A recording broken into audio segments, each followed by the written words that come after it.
जय गुरुदेव। बच्चों, आज हम कहानी सुनेंगे अभिमान। प्राचीन काल की बात है। रावण ने शंकर भगवान को प्रसन्न करने के लिए कैलाश पर्वत पर जाकर आराधना शुरू कर दी, किंतु बहुत समय बीतने पर भी भगवान शंकर प्रसन्न नहीं हुए। तब रावण ने हिमालय के दक्षिण में जाकर आराधना प्रारंभ कर दी, परंतु इस पर भी शंकर प्रसन्न नहीं हुए। इस बार रावण ने अपने सिर काटकर शिव को बलि चढ़ानी शुरू कर दी। जब वह अपने 9 सिर काट चुका तो भगवान प्रसन्न हो उठे। उन्होंने उसे दर्शन देकर कहा, रावण राज, जो तुम मांगना चाहते हो मांग लो। रावण ने कुछ पल सोचा, फिर कहा, महाराज, मुझे अतुल बल दीजिए और मेरे सिर पहले की तरह कर दीजिए। भगवान शंकर ने कहा, तथास्तु। फिर वे अंतर्ध्यान हो गए। इधर रावण की सब इच्छाएं पूर्ण हो गईं।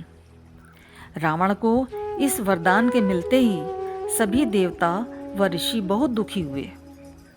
उन्होंने नारद से परामर्श किया और पूछा, इस दुष्ट रावण से हमारी रक्षा कैसे हो सकती है?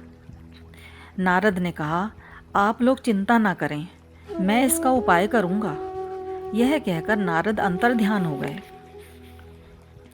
इसके बाद वे उस मार्ग पर प्रकट हुए जिससे रावण वापस लौट रहा था।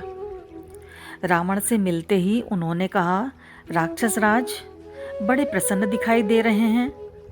तुम्हें देखकर बड़ा हर्ष अनुभव हो रहा है, पर यह बताओ कि कहाँ से आ रहे हो? रावण ने सारा हाल कह सुनाया। यह सुनकर नारद बोले, तुम मेरे प्रिय शिष्य हो राक्षस राज, इसलिए तुमसे कहता हूँ कि शंकर की बात पर विश्वास मत करना। उनका कोई भरोसा नहीं है। तुम जाओ और वरदान को प्रमाणित करने के लिए कैलाश पर्वत को उठाओ।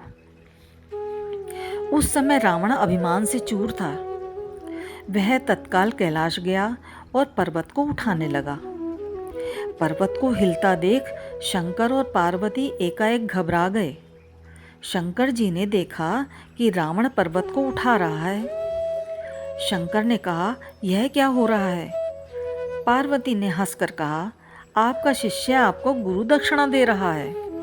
तब शंकर ने रावण को शाप दे डाला, अरे दुष्ट, तुझे मारने वाला जल्द ही पैदा होगा। बस नारद का काम बन गया। रावण पर्वत को रखकर मदमस्त होता हुआ वापस लौट गया।